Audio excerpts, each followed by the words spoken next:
юбканың етегін түзеп қиятын боламыз және оны тігетін боламыз. Мына көріп тұрғандарыңыздай қисықтықты мына бағыттар қатты түсіп тұр, көтеріліп тұр, түсіп тұр.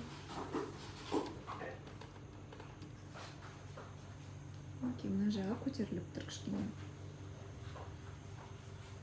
Қазір осының мастер-классын үйрететін боламын. Юбканы етегін түзеу қылу үшін ең алдымен ең көтеріліп тұрған жерді табамыз.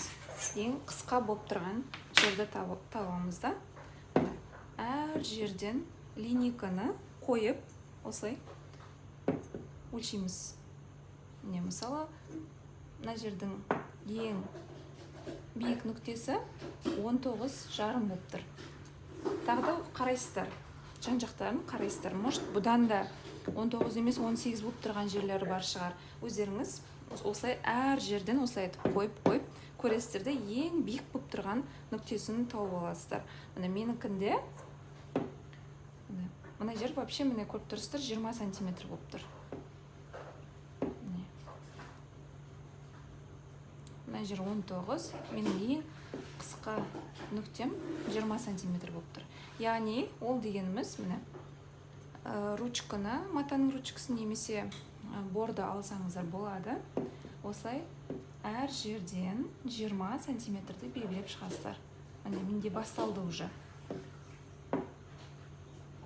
20 сантиметр.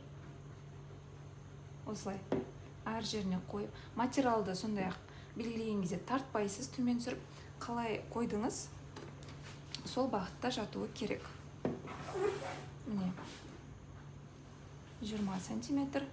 Осылай етіп, әр жерден белгілеп шығасыздар.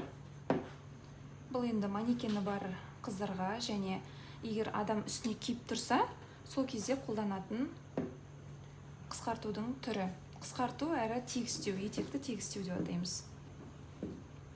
Көйлектің, юбканың етектерін осылай тегістеп шығаруларыңызға болады. Осылай юбкамызды айналдыра отыра, жаңа ең көтеріп тұрған нүктені менде 20 сантиметр болып тұр. Осылай түгелмен линейкамызды қойып, айналдырып белгілеп алатын боламыз. Міне осылай белгілеп шығасыздар әр жерден. Енді осыны белгілегеніміз бойынша қиып шығуымыз керек. Бұл столдың үстіне қойып, түсіріп алып қойып та қисаңыздар болады. Мен осылай манекеннің үстінде қия беретін боламын. Өздеріңіз ыңғайға қарайсыздар енді.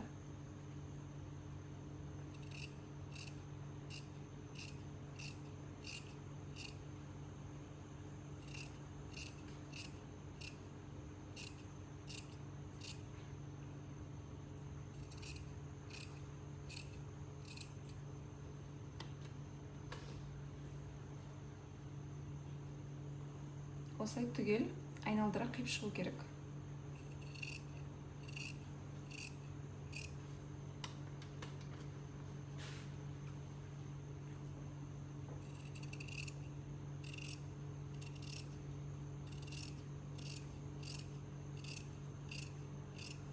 Міне осылай етегін қиып тастадық. Мына қиған матамыз. Енді қарасаңыздар, уже тікеріп, түзеу болып қалғанын көріп тұрсыздар. Осылай айтып тегістеп алуларыңызға болады. Міне барлық жағын, барлығы бірдей болып тұр. Енді бұны оверлоктап бір қайырып тіксек болады, немесе екі қайырып, осылай етіп, екі қайырып тік тастауға да болады. Оны енді өзіңіздің ыңғайыңызға, қалауларыңызға байланысты. Юбканың етегін оверлоктайтын боламыз.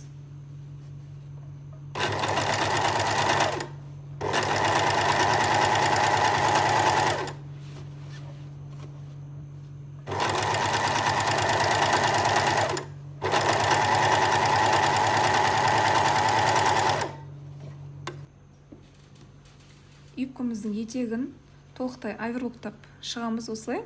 Енді мына машинкаменен бір қайтарып тігеміз. Тіке тігіспен бір айырып тігеміз. Түгел осылай тігіп шығуымыз керек.